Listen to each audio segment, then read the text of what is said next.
जय हिंद दोस्तों, स्वागत है आपका आपके अपने परिवार में। कैसे हैं आप लोग, बताइए। गुड इवनिंग भाई, गुड इवनिंग। बढ़िया है, मज़े में है, बताइए। ऑल ओके है।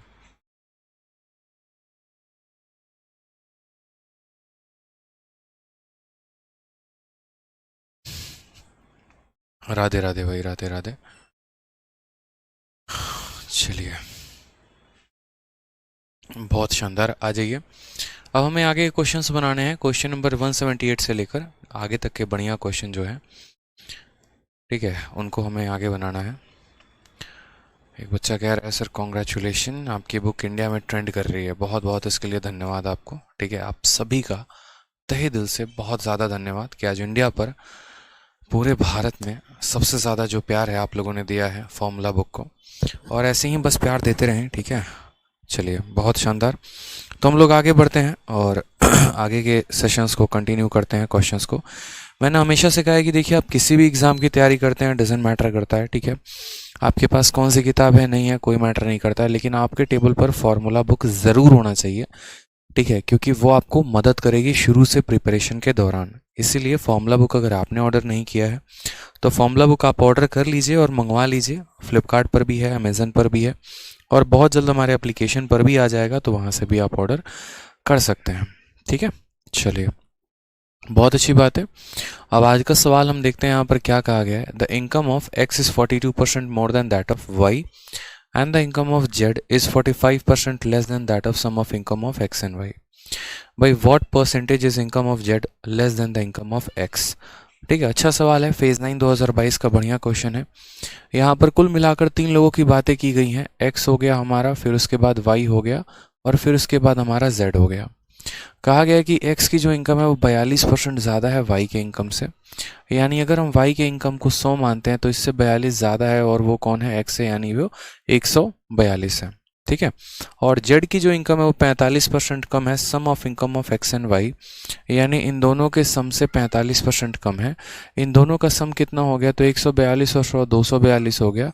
ठीक है, और कोई संख्या जो है इन दोनों के सम से 45% कम है, यानी अगर मान लीजिए कि हम आपसे 45% कम हैं, तो हम आपके कितने प्रतिशत हो गए, तो हम आपके 55% हो गए। अगर हम आपसे 20% कम है, यानी हम आपके 80% हैं। अगर हम आपसे 10% कम है, तो यानी हम आपके 90% हैं। अगर हम आपसे 30% कम है, यानी हम आपसे 70% की बात कर रहे हैं। तो उसी तरीके से अगर यहाँ पर जो जेड वाला बंदा है, इनसे कितना परसेंट कम है, 45%, यानी इसका कितना परसेंट है, तो मेरे भाई इसका 55% है। तो बोलेंगे 55 बटे मेरे भाई यहाँ पर 100। ठीक, अब यहाँ पर आप चाहो काटना तो काट भी सकते हो, और चाहो गुना करना तो गुना भी कर सकते हो, आपकी अपनी इच्छा है। 5 से काटेंगे तो 11 बार में कटेगा, 5 से काटेंगे तो 20 बार में कटेगा, 2 से काटेंगे तो 10 बार में कटेगा, और 2 से काटेंगे तो 121 बार में कटेगा। ठीक है, 121 और इंटू 11 कितना हो जाता है, तो 1331 हो जाता है, और 1331 को जो है लास्ट में 10 से भाग करोगे, 133.1 आएगा, यानी जेड की वैल्यू कितनी हो जाएगी, 133.1। आप मेरी बात को समझिए बड़े ध्यान से कि यहाँ पर क्वेश्चन में क्या बोला गया है। क्वेश्चन में मेरे भाई यहाँ पर ये बात कही गई है आप लोगों से, ठीक है, कि इससे 42% ये ज़्यादा है, और इन दोनों के जोड़ से 45% ये कम है। यानी इन दोनों के जोड़ का 55%, इन दोनों के जोड़ का 55%, यानी इतना इंटू 55/100 कितना आ गया, 133.1 आ गया मेरे भाई। ठीक है, अब उसके बाद यहाँ पर बात करते हैं सवाल में, तो आगे क्या बोला गया है, भाई what percentage is income of Z less then income of x. जो ये z का इनकम है ना, ठीक है, ये x के इनकम से कितना कम है, हमसे ये कहा गया है। यानी अगर हमको यहाँ आंसर निकालना है तो हम क्या बोलेंगे, आंसर बराबर, आप मेरी बात को समझो, ये वाली वैल्यू इससे कितनी कम है, तो अगर हम इसमें 0.9 दे देंगे तो ये 134 हो जाएगा, और 134 और 8 यानी 8.9 कम है। ठीक है, इसमें से इसको घटाएंगे तो 8.9 आएगा, और 8.9 बट्टे में कितना हो जाएगा, 142, और इंटू कितना कर देंगे मेरे भाई, तो इंटू यहाँ पर 100 कर देंगे। दशमलव हटा देंगे तो नीचे हमारा कितना आ जाएगा, 10, जीरो से हमारा जीरो खत्म, 890/142 कितना आ जाएगा मेरे भाई, तो 890 और बट्टे में कितना आ जाएगा 142। अब अगर आप इसको भाग करोगे तो 14 छक 84 होता है, 6 पॉइंट समथिंग करके आएगा, लेकिन 6 से हमारे दो दो ऑप्शन है 6.3 और 6.7, तो आप डिवाइड कर लो बड़े प्यार से, कोई टेंशन की बात नहीं है। यहाँ पर 890 हो गया आपका और यहाँ 142 हो गया, 6 बार में काटोगे 6 इंटू 2 12 आ जाएगा आपका, ठीक है। 6 चौके 24, 25 के 5 और 6 दूनी 8, 852 आ जाएगा। अगर आप देखोगे तो यहाँ पर आपका जो है 38 आ जाएगा, ठीक है। दशमलव लगाओगे तो 0 हो जाएगा और 14 का 3 गुना 42 दो बार में जाएगा, लगभग लगभग 6.3 के करीब में आएगा, यानी 6.3%। क्योंकि देखो यहाँ पर पॉइंट के बाद 2 आएगा, फिर आगे और संख्या बढ़ती चली जाएगी, तो 6.2 के पास में कौन है, 6.2 के पास में ऑप्शन नंबर बी है, यानी 6.3% जो है वो हमारा करेक्ट आंसर है, ठीक है। कोई दिक्कत की बात यहाँ पे, कोई परेशानी की बात? चलिए बताइए, अगर मैं कह रहा हूं कि z जो है इनके सम से 45% कम है, यानी इसका 55% है, ठीक है। बहुत अच्छे, बहुत शानदार। नेक्स्ट क्वेश्चन देखिए आप लोग, नेक्स्ट क्वेश्चन आपके सामने सेम तरीके से क्वेश्चन नंबर 179 में आपसे कहा गया है, सवाल में कहा गया the income of A is 40% less than that of B, income of C is 40% more than 30% of combined income of A plus B, A की आय बी के आय से 40% कम है तथा सी की आय ए और बी के संयुक्त आय के 30% से 40% अधिक है, तो यहाँ कहा गया by what percent is C income more than that of income of A, ऐसा क्वेश्चन आपसे पूछा जाता है। तो अगर हम बात करें यहाँ पर, तो ये क्वेश्चन नंबर 179 भी आपको पहले वाले क्वेश्चंस की तरह है, लेकिन यहाँ पर आपको एक छोटा सा लाइन परेशान कर सकता है, और वो है यहाँ पर 30% और 40%, ठीक है। तो हम भी यहाँ पर ये क्वेश्चन आपको करवा देते हैं, कोई दिक्कत की बात नहीं है। कुल मिलाकर 3 लोगों के बारे में कही गई है, ए हो गया, बी हो गया और यहाँ पर सी हो गया, ठीक।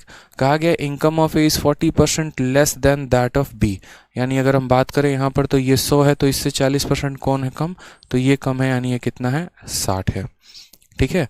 उसके बाद अगला लाइन समझो यहाँ पर, तो कहा गया and the income of C is 40% more than 30% of combined income of a and b.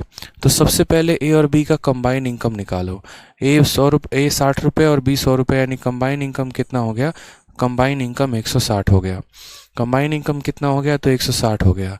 तो बोला गया income of C is 40% more than 30% of combined income of a and b. तो पहले ये ए और बी का इनकम है, इसका कितना परसेंट निकालेंगे, इसका 30% निकालेंगे, यानी यहाँ पर इसको 30/100 से गुना कर देंगे तो इसका 30% आ जाएगा। ये किसका इनकम है, तो ये ए और बी का इनकम है और इसका हमें 30% निकालना है। सवाल में कहा गया है कि सी की जो आय है ए और बी के संयुक्त आय के 30%, इनके संयुक्त आय के 30% से 40% अधिक है, यानी इस संख्या से 40% अधिक है। यानी अगर हम बात करें यहाँ पर, तो यहाँ पर जो है 16 × 3 48 और इस 48 से 40% अधिक है, यानी कोई संख्या इससे 40% अधिक है, कोई संख्या मुझसे 10% अधिक है, यानी अगर मैं 100% हूँ तो वो संख्या 110% है, कोई संख्या मुझसे 20% अधिक है, यानी अगर मैं 100% हूँ तो अगली संख्या 120% है, कोई संख्या अगर मानिए मुझसे 40% अधिक है, यानी अगर ये संख्या मेरे भाई यहाँ पर 100 है तो अगली संख्या उससे कितनी अधिक है, 40 अधिक है, यानी 140/100। 0 से आपका 0 खत्म, कोई दिक्कत की बात नहीं, ठीक है। 14 का 8 गुना 112 होता है, 2 रखो यहाँ पर 11 हाथ में, 14 का 4 गुना कितना हो गया 56, 56 और 11 आपका 67, भाग करेंगे 10 से तो 67.2, यानी सी की वैल्यू कितनी आ जाएगी, 67 पॉइंट मेरे भाई 2 आ जाएगी,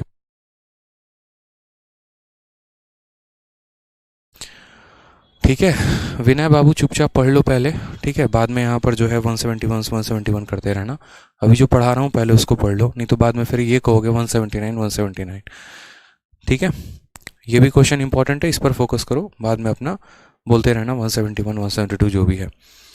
सवाल समझ में आ गया आपको यहाँ पर? तो बोला गया है कि income of A is 40% less than that of B, A का जो इनकम है वो इससे 40% कम है, यानी यहाँ पर अगर ये 100 है तो ये 60 हो गया, ठीक है। सी का इनकम इनके कंबाइंड इनकम के 30% से 40% अधिक है। आप ऐसा भी यहाँ पर कह सकते हो, ठीक, कि इनका जो कंबाइन इनकम है, इनका कंबाइन इनकम कितना है 160 है, और इस 160 का 30% कितना हो गया, तो 30/100, ठीक है। और फिर उसके बाद इस संख्या से 40% अधिक है, यानी यदि ये संख्या 100% है तो अगला इससे 40% अधिक है, यानी 140/100 है। 0 0 खत्म, 0 0 खत्म, 16 × 3 48, 48 इंटू इतना हो जाएगा आपका, ठीक है, कितना हो जाएगा, तो 16 इंटू 3 48, 48 को 14 के साथ गुना करोगे 672 और बट्टे में आ जाएगा 10, यानी आ जाएगा आपका 67.2। कितना आ जाएगा, 67.2 आ चुका है, जो कि मैंने ऑलरेडी आप लोगों के लिए लिख दिया है। अब यहाँ पर समझिए नेक्स्ट लाइन क्या बोला गया है। ठीक है, नेक्स्ट लाइन यहाँ बोला गया कि by what percent is C income more than that of income of A. C का जो इनकम है यहाँ पर, ये जो सी का इनकम है वो ए के इनकम से कितना ज़्यादा है, तो मुझे बताओ ये 60 है और ये 67.2 है, कितना ज़्यादा है, 7.2 ज़्यादा है। और किसके इनकम से बात कही गई है, तो यहाँ पर बात की गई है ए के इनकम से, तो हम इसको किससे भाग करेंगे, 60 से भाग करेंगे और इंटू यहाँ पर कितना कर देंगे, 100% कर देंगे। ये हमारा करेक्ट आंसर आ जाएगा। ठीक है, दशमलव हटाएंगे तो नीचे मेरे भाई कितना आ जाएगा, 0, 0 से 0 खत्म, 0 से 0 खत्म और 6 से मेरे भाई 12 खत्म, यानी इसका आंसर कितना आ रहा है, 12%। ऑप्शन नंबर ए जो है वो हमारा करेक्ट आंसर है। एक बच्चा कहता है सर कि 0 कैसे लेना है, सॉरी 100 किसे लेना है, ये बात हम कैसे समझें। आप मुझे एक बात बताइए, ए की इनकम 40% कम है बी के इनकम से, तो अगर आप इसको 100 मानेंगे तो उसी में तो 40 कम कर पाएंगे, तो ये 60 निकलेगा। ठीक है, तो ये तो सोचना चाहिए ना कि यार ए की जो इनकम है वो इससे 40% कम है, यानी आपको पता चलना चाहिए कि अगर हम इसको 100 मानेंगे तो 100 में 40 घटा के 60 लाना जो होगा वो आसान हो जाएगा। समझ रहे हैं बात को लेकर यहाँ पे, तो इसलिए ध्यान रखिए। क्लियर है, चलिए नेक्स्ट क्वेश्चन पर आते हैं। अगला क्वेश्चन हम बनाते हैं। नेक्स्ट क्वेश्चन आपका मेंस का है, सीजीएल मेंस 29 जनवरी 2022 का। बहुत ही आसान, बहुत ही बहुआ क्वेश्चन, कोई दिक्कत की बात नहीं है। कहा गया income of A is 80% of B's income and expenditure of A 60% of B's expenditure.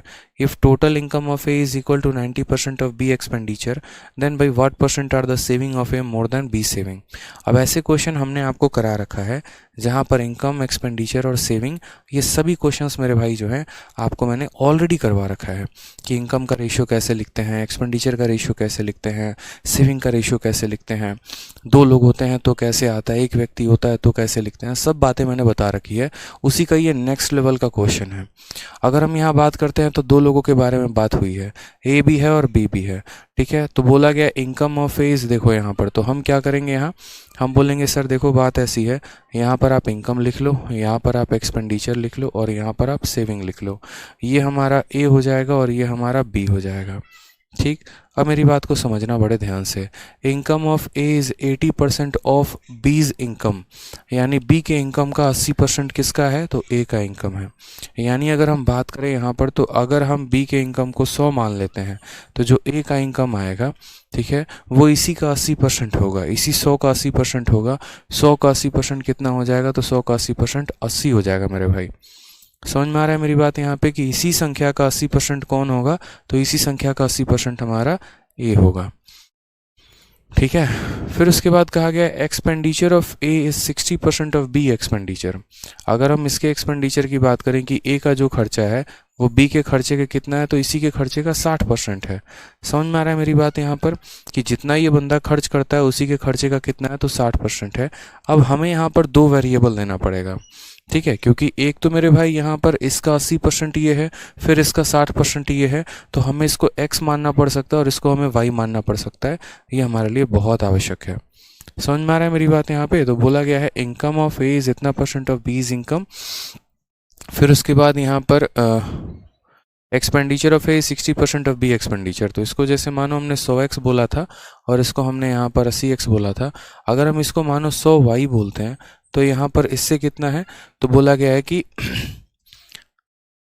Expenditure of A 60% of B's expenditure. तो ए का जो खर्चा है वो बी के खर्चा का कितना है, 60% है, यानी 60y हो जाएगा। ठीक है, फिर उसके बाद कहा गया income of A is equal to 90% of B expenditure. ये लाइन बड़ी तगड़ी है और ये लाइन बहुत ही शानदार है, यही एक सामंजस्य आपके बीच में लेकर आती है। ठीक है, सिनी गुप्ता कहती हैं प्लीज़ फ्लिपकार्ट पर बुक लॉन्च कर दीजिए। फ्लिपकार्ट पर भी बुक लॉन्च कर दी, आप वहाँ से भी किताब खरीद सकते हैं, वहाँ पर भी। तो income of A is equal to 90% of B expenditure, यानी अगर हम बात करें तो income of A is equal to मेरे भाई 90% ऑफ बी एक्सपेंडिचर। इस संख्या का 90% है। सबसे पहले आप लोग मेरी बात को यहीं पर समझ लो। पहला बच्चा आप लोगों का जो डाउट आएगा वो ये आएगा कि सर आपने इसको x क्यों माना और आपने इसको y क्यों माना। हाँ मैं बता रहा हूँ, मैंने इसको x क्यों माना और इसको मैंने y क्यों माना। कारण यहाँ पर यह है कि देखो इसका 80% ये है और इसका 60% ये है, ठीक है। तो ये कोई और संख्या है, उसका 80% की बात हो रही है, और ये कोई और संख्या है, उसका 60% की बात हो रही है। अगर मैं इसको भी 100 मानता और 100 में यहाँ पर इसको 80 बना देता, इसको 100 मानता, इसको 60 बना देता, तो मेरी सेविंग तो यहाँ पर 0 आ जाती, क्योंकि इनकम में से एक्सपेंडिचर घटाते हैं तो सेविंग आता है। ये गलती हो जाती है हमारी। इसीलिए हम ऐसा नहीं कर सकते हैं कि हम इसको भी 100 बना दें और इसको भी 100 बना दें। किसी और संख्या का 80% है और ये किसी और संख्या का 60% है, तो किसी और संख्या का मतलब क्या होता है, किसी और संख्या का मतलब यहाँ पर ये होता है कि इसको 100x मान लीजिए, तो 100x का ये 80% हो जाएगा और ये 100x का 60% हो जाएगा। अब उसके बाद एग्जामिनर बहुत ही चालाक होता है, वो क्या करता है, कुछ ना कुछ रिलेशन देता है। अब यहाँ पर उसने रिलेशन क्या दिया है कि इनकम ऑफ ए, तो सबसे पहले ए का इनकम कितना है, तो इनकम ऑफ ए कितना हो गया, तो 80x हो गया, ठीक है। तो ये जो 80x है, उसके बाद इज इक्वल टू, ये बराबर है, ठीक है, 90% का मतलब 90/100, ठीक है, ऑफ कितना, तो 90% ऑफ बी एक्सपेंडिचर, ठीक है, बी का खर्चा कितना हो जाएगा, 100y हो जाएगा। तो ए का जो इनकम है वो बराबर है 90% ऑफ बी के खर्चे के, ठीक है। यहाँ से क्या होगा, x/y की वैल्यू आ जाएगी, 2 जीरो से आपका दोनों जीरो खत्म, 0 से आपका 0 खत्म। अगर आप यहाँ देखेंगे x है और यहाँ देखेंगे आप y है, तो x/y की वैल्यू 9/8 आ जाएगी। यानी हम ये बात कह सकते हैं कि जिसके सामने जो है वहीं उसका वैल्यू है, ठीक है, जिसके सामने जो है वहीं उसका वैल्यू है। अगर हम बात करें x के सामने 9 है तो x की वैल्यू 9 हो जाएगी, और y के सामने 8 है तो y की वैल्यू कितनी हो जाएगी, 8 हो जाएगी।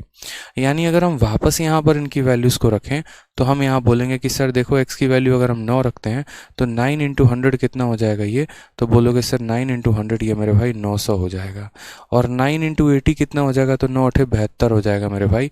तो यानी यहाँ पर कितना बदलाव करना पड़ेगा, तो यहाँ बोलना पड़ेगा कि सर ये हमारा 720 हो गया। फिर उसके बाद अगर हम y की वैल्यू देखें तो 8 है, ठीक है, और x की वैल्यू देखें तो 9 है, तो y की वैल्यू कितनी हो गई मेरे भाई, 8 × 100 कितना हो जाएगा, तो 8 × 100 मेरे भाई 800 हो जाएगा, ठीक है, और 8 × 60 कितना हो जाएगा, तो 8 × 60 480 हो जाएगा। समझ में आ गया कि नहीं आ गया मेरे भाई, बात समझो। यहाँ पर ये 100x था तो x से गुना कर दिया, इसको भी x से गुना कर दिया, ये 100y था तो y से गुना कर दिया, y से गुना कर दिया। अब आप यहाँ पर ज़रा समझिए बड़े प्यार से, ए बेचारा कमाता कितना है, 720 रुपये, वो खर्चा कितना करता है, 480 रुपये, तो वो बचाएगा कितना, 720 में से 480 को घटा दो, ठीक है। जब घटाओगे तो क्या हो जाएगा, 12 से 8 आपका 4 हो जाएगा, 6 से आपका 240 हो जाएगा, ठीक है। यानी अगर हम बात करेंगे ए का बचत का, ए का सेविंग का, तो 720 में से 480 घटाने पे आपका 240 आ गया है। और अगर हम बात करेंगे बी के बचत का, तो ये 900 में से 800 घटाने पे कितना आ चुका है, 100 रुपया आ चुका है। सवाल में हमसे यहाँ पर कहा गया है by what percentage are saving of A more than b का सेविंग, यानी यहाँ पर जो ए का सेविंग है वो इससे कितना परसेंट ज़्यादा है, ठीक है। यहाँ पर बी के सेविंग से ए का सेविंग जो है वो कितना ज़्यादा है, ये कितना ज़्यादा है, तो ये 100 है तो ये 240 हो जाएगा, ठीक है। यहाँ पर तो आप मुझे बताओ ना कि 140 है, ठीक आप मुझे बताओ 100 है तो ये 240 हो गया, यानी कितना ज़्यादा है, 140 ज़्यादा है, और बट्टे में कितना हो जाएगा, तो बट्टे में यहाँ 100 हो जाएगा, इंटू यहाँ पर कितना करेंगे, 100% करेंगे, ये हमारा डायरेक्ट आंसर है, ठीक है। दोनों जीरो से दोनों जीरो खत्म, कितना आ जाएगा, 140%। कौन सा ऑप्शन होगा, ऑप्शन नंबर बी होगा, बी फॉर बड़की बहू। ये मेंस का क्वेश्चन था जनाब आपके, समझ रहे हैं, ये आपका मेंस का क्वेश्चन था, अच्छा क्वेश्चन था, पेपर का पूछा गया सवाल था, ठीक। बहुत ही आसान क्वेश्चन था कि आपको इसका इनकम मानना था, उसका 60%, इसका मानना था, उसका 80, इसका मानना था तो 80%, फिर 60%, फिर ये दोनों जो हैं इसका एक रिलेशन दिया गया था जो आपने यहाँ पर निकाला, x और y की वैल्यू निकाली, फिर आपने वहाँ पर जो है वो वैल्यू को रखा, फिर अलग अलग इसके इनकम आ गए, अलग अलग एक्सपेंडिचर आ गए, उस आधार पर आपने सेविंग निकाल दिया, और फिर बाद में आपने क्या कर दिया कि वहाँ पर आपने उनके सेविंग का रेशियो जो है, जो रिलेशन है वो आपने बता दिया, ठीक है। चलिए बहुत शानदार। नेक्स्ट आ जाइए, इसी बार के आपका देखिए तो एक और मेंस का क्वेश्चन है, सीजीएल मेंस 29 जनवरी 2022, ठीक है। 29 जनवरी 2022 में इसका एक क्वेश्चन बहुत ही शानदार, बहुत ही प्यारा क्वेश्चन है। क्या कहा गया वो समझिएगा बड़े ध्यान से।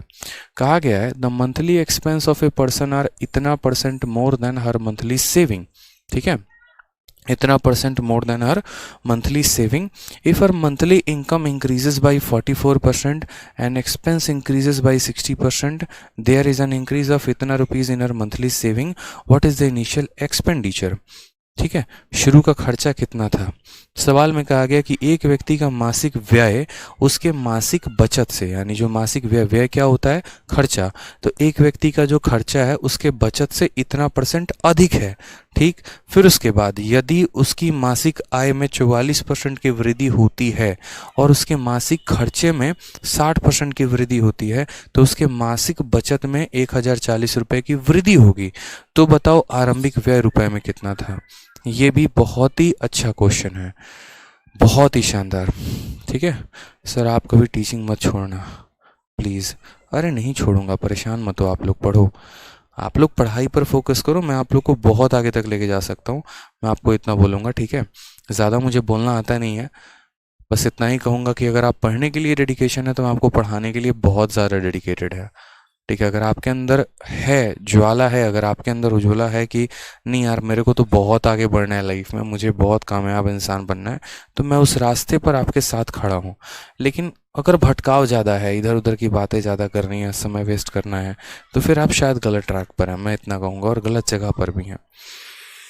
ठीक है, इसलिए आप पढ़ते रहिए, हम आपके साथ हैं, बहुत आगे चलेंगे, कोई टेंशन की बात यहाँ पर नहीं है. अब यहाँ पर एक व्यक्ति की बात हो रही है, दो व्यक्ति की बात हो रही है, सिर्फ एक ही व्यक्ति की बात हो रही है, और उस व्यक्ति के बारे में बात हो रही है. तो क्या हो रहा है, कहा जा रहा है कि the monthly expense of a person are इतना percent more than monthly saving, यानी जो खर्चा है इतना परसेंट ज़्यादा है सेविंग से.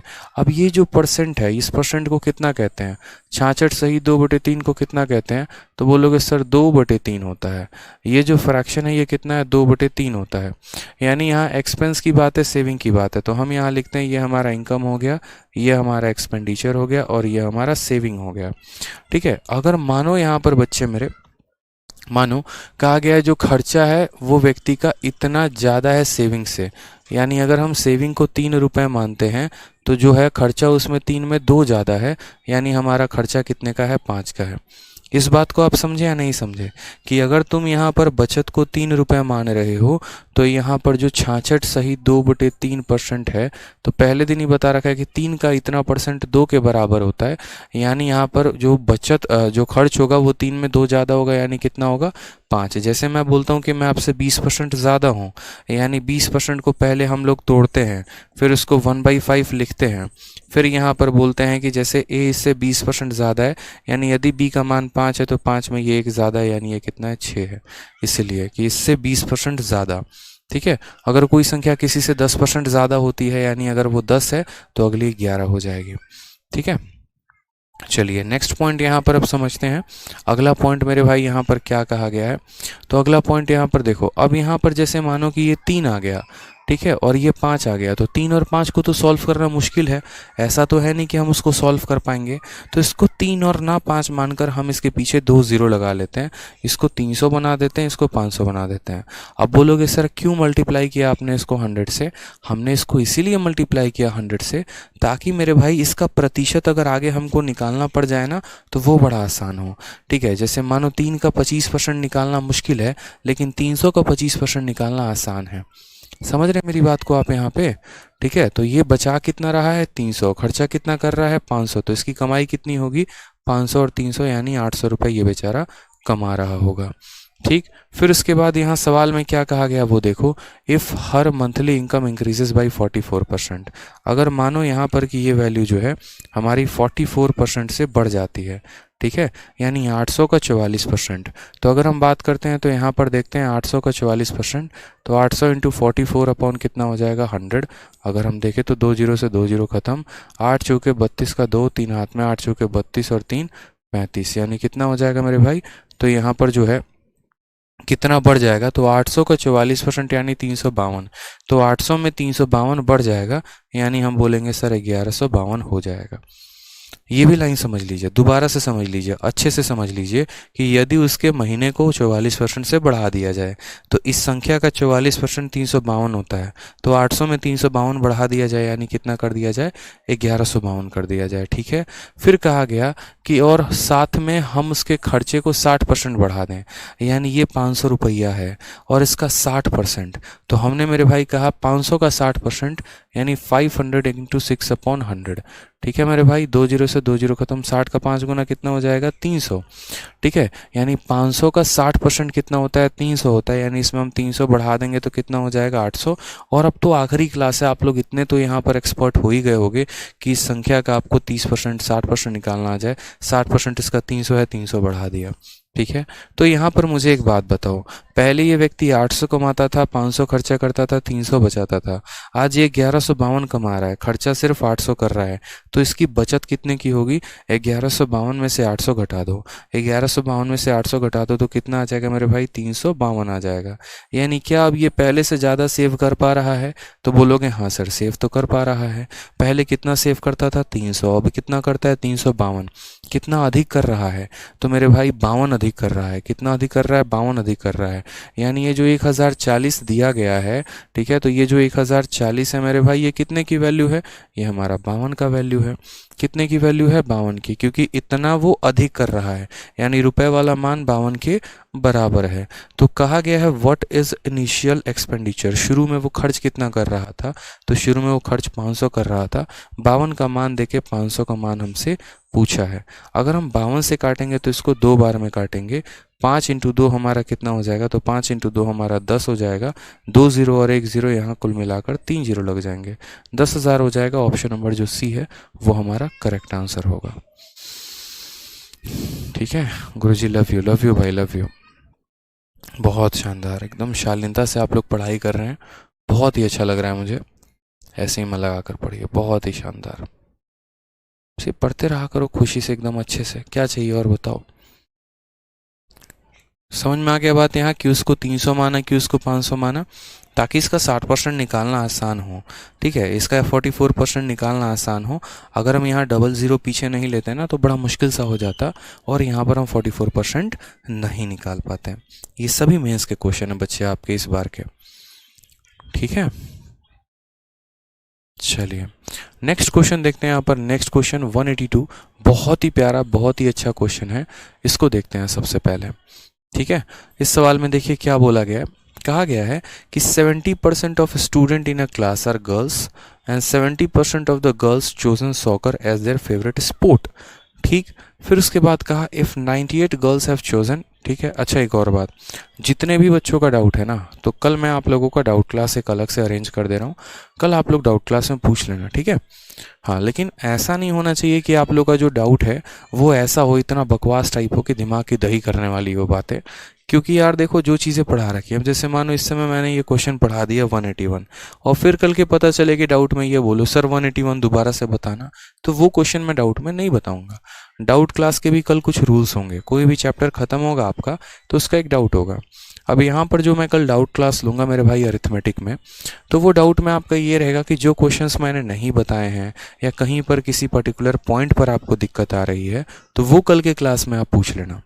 और मैं अब ये भी सोच रहा हूँ कि देखो, हर क्लास में आपके इतने सारे डाउट उखड़ उखड़ के आ जाते हैं, तो हर क्लास में कहीं ना कहीं 10 मिनट तो निकल ही जाता है फालतू की बातों में।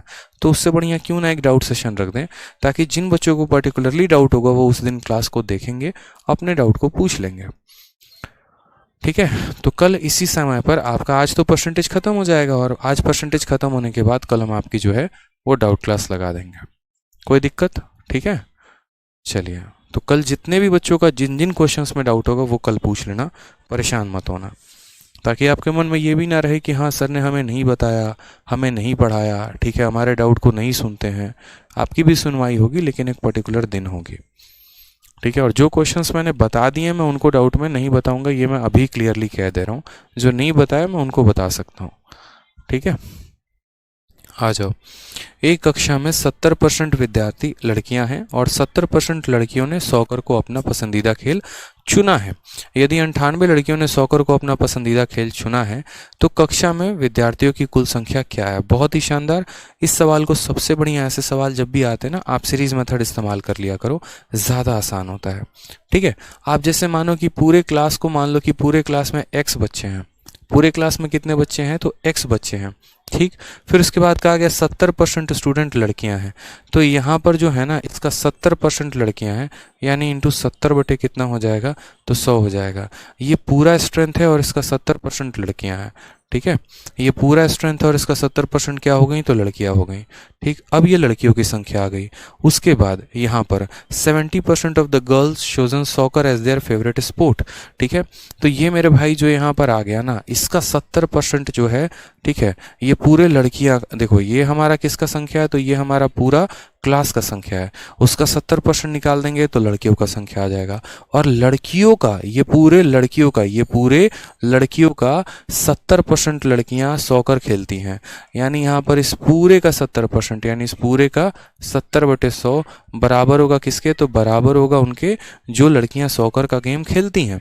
कहा गया if 98 girls have chosen soccer as their favourite sport, यानी इसकी जो वैल्यू है वो किसके बराबर है, 98 के बराबर है। तो यहाँ इस x की वैल्यू बताओ कि इस x की वैल्यू कितनी होगी। ठीक है, इस x की वैल्यू बताओ कि इस x की वैल्यू कितनी होगी मेरे भाई। तो यहाँ पर बहुत आराम तरीके से देखो, 0 से 0 खत्म, 2 आपके खत्म हो गए।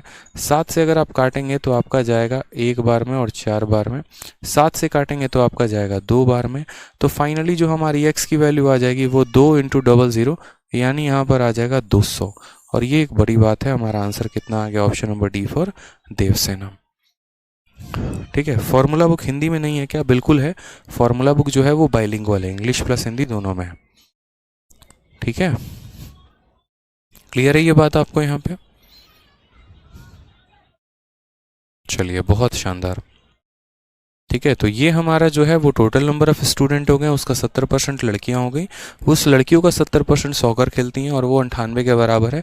एक्स की वैल्यू हमने निकाल ली। ठीक है, आ जाओ नेक्स्ट क्वेश्चन देखो, क्वेश्चन नंबर 183। ये भी बहुत ही प्यारा, बहुत ही शानदार, बहुत ही अच्छा क्वेश्चन है। देखिए CHSL का इसी बार का पूछा गया 24 मई 2022 में। कहा गया कि किसी शहर की जनसंख्या 9000 है। देखिए, ठीक है, कि एक गांव की जनसंख्या 9000 है, यदि वार्षिक जन्म दर 12.5% है और वार्षिक म्यूदिक दर 2.5% है, तो 3 वर्ष के बाद गांव की जनसंख्या गणना करिए कि क्या होगा। ठीक है, यानी यहाँ पर बोला गया है कि the population of a village 9000 if annual birth rate is इतना and annual death rate is 2.5%, then calculate the population after 3 year, कि 3 साल के बाद मेरे भाई यहाँ पर कितना होने वाला है जनसंख्या। ठीक है, बताइए इसका आंसर, आप लोग ट्राई करिए। चलिए बताइए आप लोग। ठीक है, दूसरा मेथड क्या है यार, अब x मान के कर लो, 100 मान के कर लो। ठीक है, 100 मान के करोगे तो बन जाएगा, ऐसा कुछ नहीं है, तो इसलिए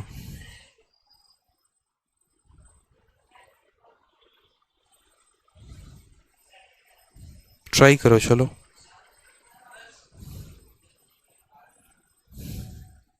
दूसरा तरीका जो है वो मैं आप 100 मान के कर सकते हो, और भी है, लेकिन वो सारे बेकार होंगे इसलिए, क्योंकि वो टाइम ज़्यादा लेंगे आपका। जो सबसे बेस्ट मेथड था वो हमने बताया है। टीचर थोड़ी बनना है आपको, 4-5 मेथड जानोगे। चलिए इस क्वेश्चन को ट्राई करिए आप लोग, बताइए।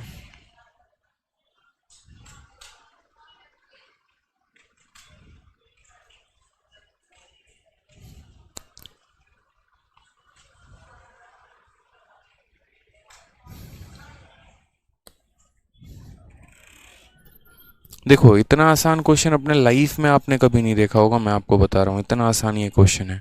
अब एक बात बताओ, एक गांव है और उस गांव की जनसंख्या कितनी है, तो 9000 है।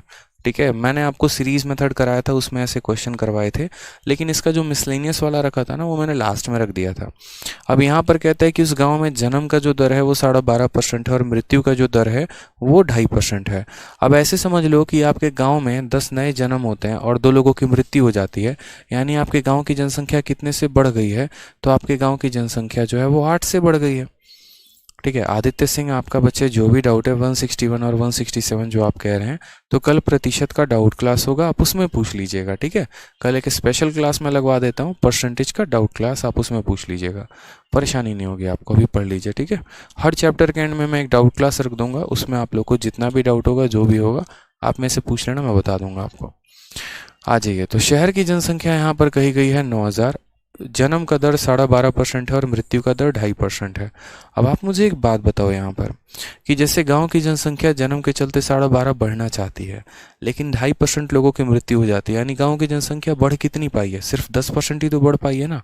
मैं कह रहा हूँ कि मैं 15% का मेरा इंक्रीज हो गया, लेकिन वहीं 5% का लॉस भी हो गया, यानी टोटल मेरा इंक्रीमेंट कितने का हुआ है? तो 10% का ही तो हुआ है।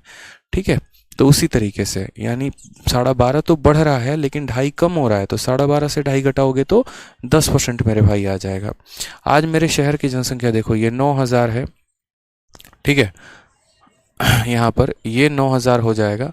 ठीक है, 10% की अगर हम वैल्यू की बात करते हैं तो 10% की वैल्यू हमारी कितनी हो जाएगी? 1/10 हो जाएगी।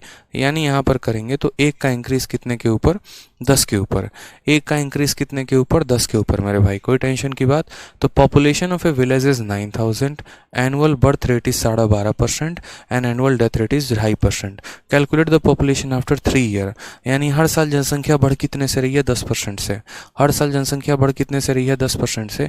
यानी अगर हम बात करें यहाँ पर तो जनसंख्या अगर हमारी 10 है तो 10 में 1 का बढ़त यानी कितना हो जाएगा? 11। ये 1 साल की बाद की जनसंख्या है। फिर 10% से बढ़ जाएगी यानी फिर अपने आप का 11/10। फिर 1 साल से बढ़ जाएगी यानी अपने आप का 11/10। ठीक है, 3 जीरो से हमारे तीनों जीरो खत्म हो जाएंगे मेरे भाई।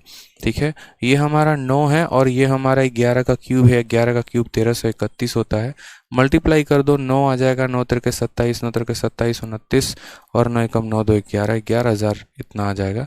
ये हमारा करेक्ट आंसर है, option number b for Bahubali. ठीक है,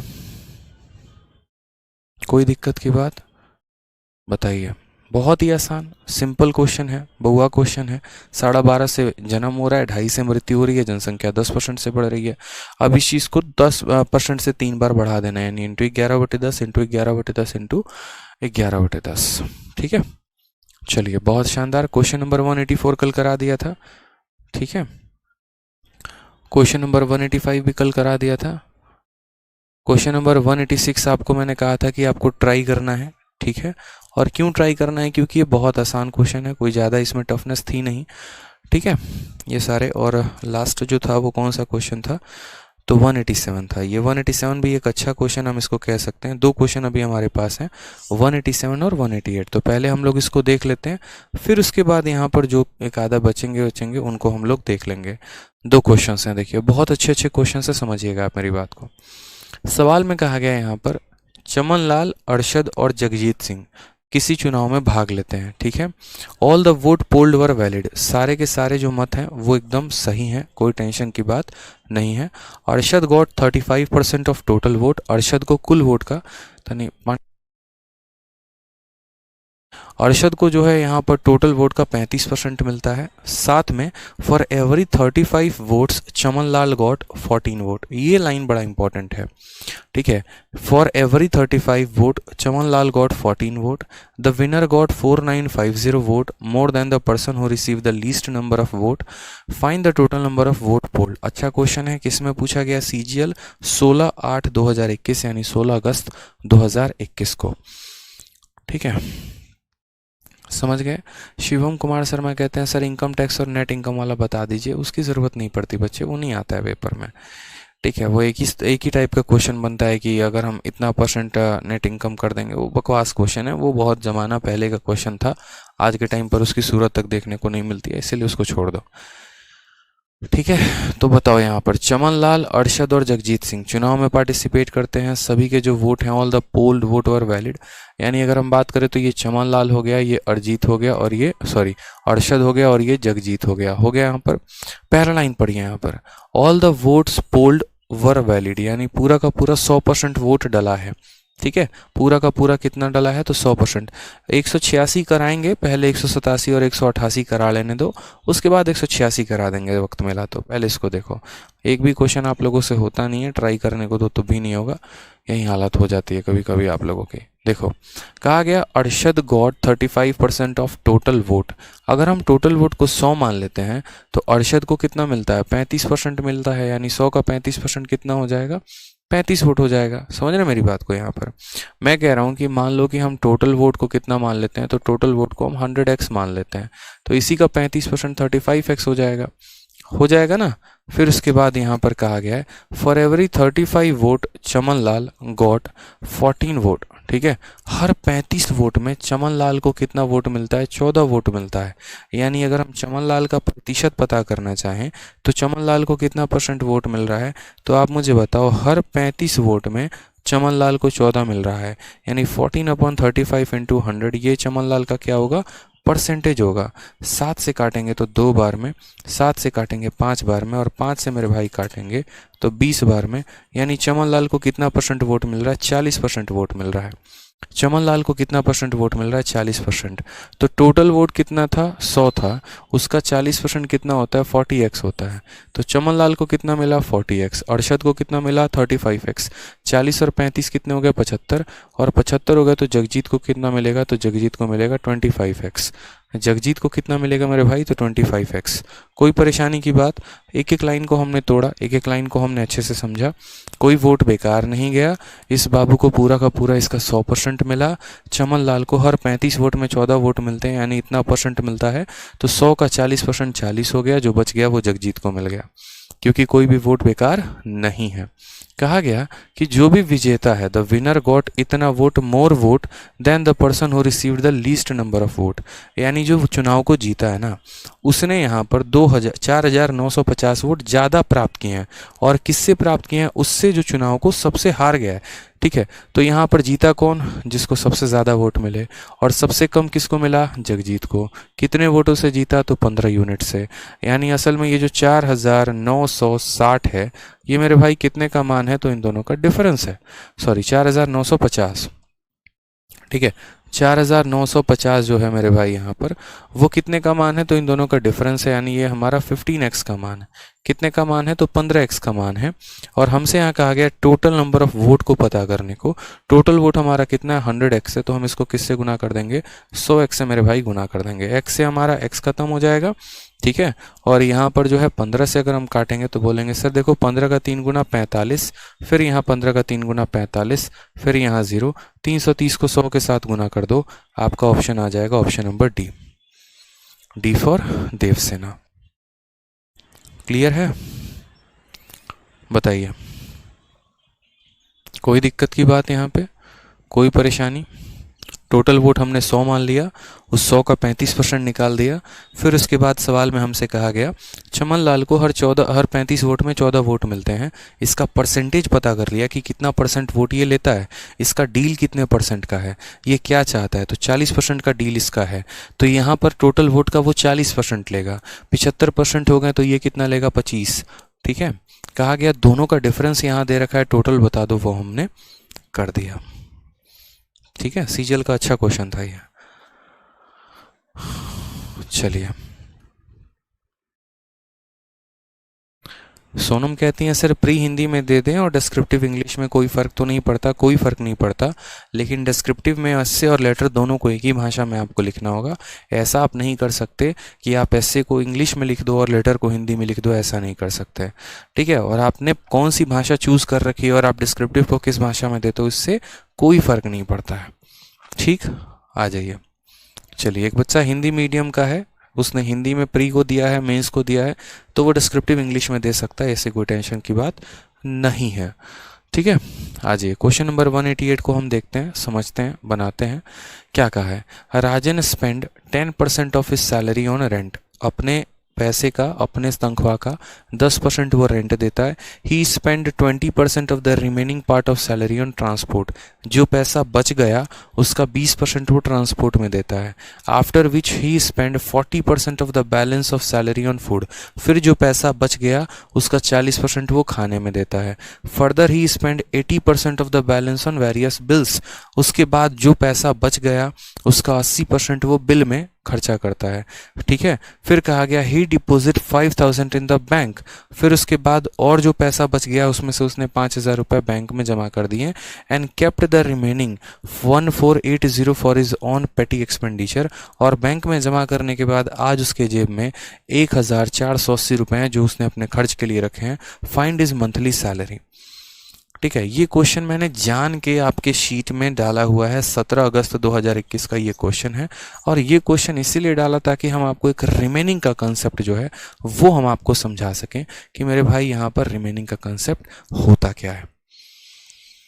ठीक है, जो रिमेनिंग का कंसेप्ट होता है वो होता क्या है मेरे भाई, आप रिमेनिंग के कंसेप्ट को कैसे फॉलो अप करोगे, कैसे बनाओगे, वो यहाँ पर हमसे पूछा गया है। ठीक है, तो हमने कहा ठीक है सर, रिमेनिंग का कंसेप्ट हम देखते हैं, बहुत आसान चीज़ है, कोई ज़्यादा मुश्किल है नहीं, आराम से कर सकते हैं। ठीक, यहाँ देखिए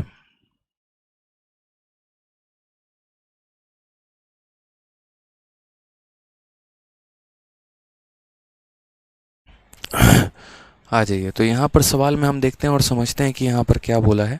तो सबसे पहले यहाँ देखिए कि राजन जो है, राजन स्पेंड करते हैं। अच्छा, एक बात हमेशा ध्यान रखना, जब भी आपको ये रिमेनिंग वाला शब्द आ जाए ना, तो रिमेनिंग वाले शब्द में हमेशा आप सीरीज़ मेथड का इस्तेमाल करना, फ़ायदे में रहोगे। रिमेनिंग का मतलब ही सीरीज़ मेथड होता है, ना सिर्फ आप सैलरी में बल्कि आप कहीं पर भी, जैसे आपने वो वाला क्वेश्चन भी देखा होगा कि एक व्यक्ति के पास कुछ तार थे, उसका 10% उसने जो है चोरी हो गया, बचे हुए का 40% उसने बेच दिया, आज उसके पास 810 मीटर वायर है, तो बताओ वायर की लंबाई कितनी थी। एक पुस्तकालय में कुछ किताबें हैं, उसमें से 20% हिंदी की किताबें हैं, जो बच गई उसका 50% इंग्लिश है, फिर जो बच गई उसका 30% फ्रेंच है। आज उस किताबों में 500 किताबें ऐसी हैं जो किसी भी भाषा में नहीं है, किसी और भाषा में, अदर लैंग्वेजेस में है, तो बताओ पुस्तकालय में कितना था। यानी जहाँ जहाँ पर वो रिमेनिंग वाला आता है ना, वहाँ वहाँ पर हम सीरीज मेथड लगाते हैं। और रिमेनिंग वाले क्वेश्चन आपको कहाँ देखने को मिलते हैं, तो अधिकतर एक व्यक्ति के इनकम के मामले में, कि एक व्यक्ति के पास कुछ पैसा है, 10% पैसा वो चाय नाश्ता में खर्च कर देता है, फिर जो बच जाता है उसका 20% वो जो है यहाँ पर किताबें खरीदने में खर्च कर देता है, फिर जो बच जाता है उसका 30% वो रेंट देता है, फिर जो बच जाता है उसका यहाँ 20% में वो खाना खाता है। आज उसके जेब में 500 रुपये हैं, तो बताओ उसकी सैलरी कितनी थी।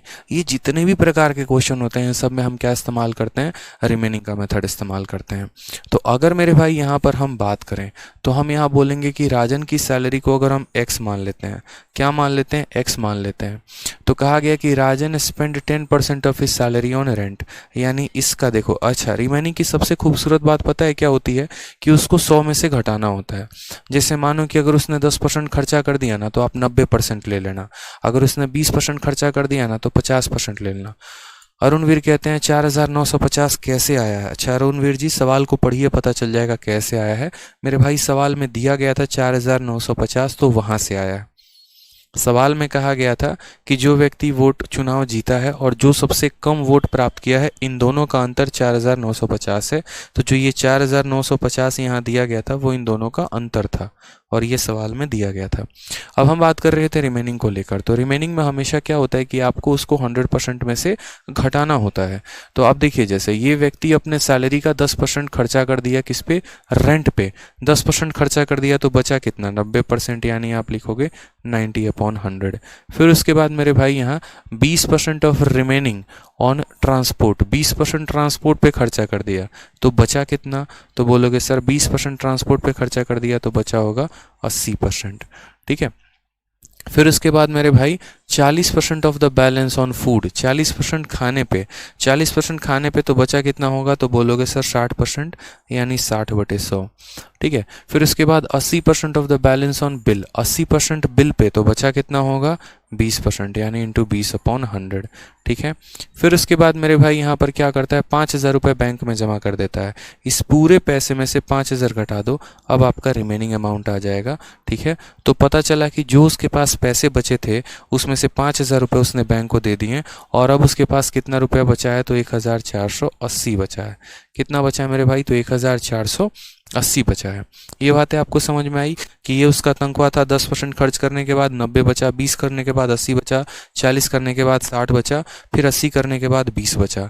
ये पैसा बचा हुआ था, उसमें से 5000 उसने और बैंक को दे दिए, तो जो बचा हुआ था उसमें से 5000 घटा दो, कितना आ जाएगा, 1480 आ जाएगा। ठीक है, अब यहाँ पर देखिए, तो आप सॉल्व करिए इसको। 0 0 से आपका 0 0 खत्म है, 0 0 से आपका 0 और 0 खत्म है। ठीक है, और मेरे भाई कहीं पर कुछ हो सकता है, कहीं कुछ कल्याण किसी का, कुछ कल्याण मत करो, अगर नहीं होगा तो कोई टेंशन की बात नहीं है। 4 से काटोगे तो ज़्यादा से ज़्यादा आपका 2 जाएगा, और ये यहाँ पर आपका 25 हो जाएगा। फिर 2 से मेरे भाई काटोगे यहाँ पर तो 50 हो जाएगा। ठीक है। तो अच्छा, फर्दर अगर हम काटेंगे 2 से 3 बार में तो मेरे भाई यहाँ पर ये 25 जाएगा। यहाँ बात करते हैं x, ठीक, और x इंटू यहाँ पर 9 इंटू 2 18, 18 इंटू 2 हो जाएगा हमारा 54, ठीक है। और अगर हम नीचे बात करें यहाँ पर तो 25 इंटू 25 कितना हो जाएगा, 625 हो जाएगा। ये 5000 उधर जाके जुड़ेगा तो 5000 और 54 यहाँ पर हो जाएगा 6480 के बराबर, ठीक है। कितना हो जाएगा, तो 6480 के बराबर हो जाएगा मेरे भाई। अब आपको काटना है तो आप काट लो, यहाँ पर कोई टेंशन नहीं है। अगर आप 54 से काटोगे तो 54 से काटोगे तो एक बार में आपका 54 हो जाएगा, फिर 108, फिर 54 से काटोगे 2 बार में तो 108 कटेगा और 20 बार में, यानी कुल मिलाकर 120 बार में कटेगा। और अगर 120 बार में कटेगा मेरे भाई तो x की जो वैल्यू आएगी वो कितनी आएगी, तो 120 को आप इसके साथ गुना कर दो, यानी आप 0 को मेरे भाई यहाँ साइड में रखो। 12 इंटू 5 60 का 0 हाथ में 6, 12 इंटू 2 24 और 6 30 का 0 हाथ में 3, 12 इंटू 6 72, 72 और 3 75, यानी कितना हो जाएगा 75,000। कौन सा ऑप्शन होगा, ऑप्शन नंबर ए होगा, ठीक है। कोई दिक्कत की बात? हाँ हाँ मेरे भाई, चैप्टर ख़त्म हो गया है, क्लास नोट्स प्रोवाइड करवा देंगे, परेशान मत हो। कल डाउट क्लास लेने के बाद आप लोगों का जो क्लास नोट्स आए वो हम प्रोवाइड करवा देंगे। तो आज परसेंटेज टॉपिक जो है वो होता है हमारी तरफ से ख़त्म, ठीक है। एक क्वेश्चन एक बच्चा कह रहा था 186, वो भी बता देता हूँ। इसके अलावा किसी बच्चे को किसी भी सवाल में डाउट होगी तो कल परसेंटेज का हम डाउट क्लास रख रहे हैं, आप उसमें पूछ लीजिएगा डाउट, ठीक है। और उसके बाद जो है तब आप लोग को कल क्लास के बाद क्लास नोट्स प्रोवाइड करवा देंगे, ठीक है। चलिए, कोई टेंशन की बात, ये समझ में आया आपको अच्छे से कि यहाँ पर हमने क्या किया है, ठीक है। एक 186 भी, यार 186 आप लोगों को दिया था ट्राई करने के लिए, आप तो ट्राई भी नहीं करते हो खुद से यार, ये तो गलत बात है ना। देखो यार, फिर तो ऐसे मैं क्वेश्चन दूंगा ही नहीं आप लोगों को, ठीक है। सर मैं सीजीएल के 3rd ईयर में हूँ, क्या मैं पेपर दे सकता हूँ? मेरे भाई दे सकते हो, लेकिन वो मान्य नहीं हो, ठीक है। क्योंकि सीजीएल का जब नोटिफिकेशन आता है तो वो उस पर लिखा होता है कि फलाने डेट तक जो है आप ग्रेजुएट हो जाने चाहिए। अगर उस डेट तक आप ग्रेजुएट नहीं हैं तो बाद में आपको डॉक्यूमेंट वेरिफिकेशन के समय बाहर कर दिया जाता है और आपको नौकरी नहीं मिलती है, ठीक है। चलिए आ जाइए, 186 नंबर क्वेश्चन देख लीजिए। कहा गया है the income of A is 45% more than, ठीक है, the income of b and income of C is 60% less than sum of income of a and b. यार वही क्वेश्चन है जो पीछे कराया है यार, वही तो है, अभी तो करवाया इतना सारा। Income of d is 20% more than that of c, difference between b and d. यार मैं नहीं कराऊंगा ये क्वेश्चन, ये तो ट्राई करो ही करो, अभी करवाया है यार, गजब बात करते हो, अभी शुरू में ही करवाया था, ठीक है। नहीं होगा तो डाउट ग्रुप में भेजो ना, मैंने कई बार आप लोगों को कहा है कि किसी स्टूडेंट को किसी भी तरह का कोई भी क्वेश्चन में डाउट आता है तो आप मैथ्स के डाउट ग्रुप में भेजो। मैथ्स डाउट ग्रुप भाई आदित्य रंजन आपको ज्वाइन करना है, आपको टेलीग्राम पर ज्वाइन करना है और आपको उसी में अपने डाउट भेजने हैं, वहाँ पर आपको सॉल्यूशन मिलेगा। और अगर किसी का डाउट आएगा तो मेरे भाई आप उसको सॉल्व करके भी आंसर दोगे, ताकि उससे आपका मैथ सुधार होगा, आपका मैथ बढ़िया होगा, ठीक है। इस बात का ध्यान रखो, ठीक। तो इतने क्वेश्चंस हो गए हैं, बाकी इसके अलावा अगर आपको कोई भी डाउट होगा तो कल के डाउट क्लास में पूछ लेंगे। और थोड़ा सा पेशेंस रखेंगे कल के डाउट के क्लास में, एक साथ सारे बच्चे जो हैं पूछना शुरू कर दोगे और पेशेंस किसी के अंदर नहीं होगा तो फिर मैं डाउट बता नहीं पाऊंगा। पहली बार डाउट क्लास में रख रहा हूँ सिर्फ आप लोगों के बैच में, आज के पहले किसी बैच में रखने की आवश्यकता भी नहीं पड़ी है, क्योंकि आप लोग के क्वेश्चन ही इतने ज़्यादा हैं, ठीक है। तो इसीलिए कल मैं रख रहा हूँ, और पेशेंस रखना, ठीक है। जो पढ़ा दिया है एटलीस्ट पढ़ कर आना, हर चीज़ में ज़बरदस्ती का डाउट मत खोजना। पता चलता है जो सवाल करवा दिए वो भी डाउट होता है आपका, फिर गड़बड़ हो जाता है, ठीक है। चलो, और कल के बाद फिर परसों से हम लोग नया टॉपिक स्टार्ट करेंगे, प्रॉफिट एंड लॉस हम लोगों का चैप्टर होगा नया। परसेंटेज मैं इतना लंबा इसीलिए पढ़ाता हूँ क्योंकि परसेंटेज में पढ़ाने के लिए बहुत सारी चीज़ें हैं, बहुत ऐसे कंसेप्ट हैं जो मैं स्किप नहीं कर सकता था।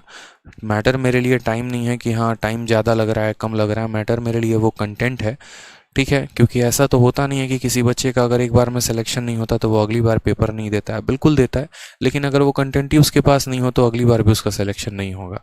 इसलिए कंटेंट होना बहुत ज़रूरी है, ठीक है। समझ गए मेरी बात को यहाँ पे? चलिए, खुश रहिए, मस्त रहिए, ध्यान रखिए, मिलते हैं अगले सेशन में। आज के लिए इतना ही, धन्यवाद।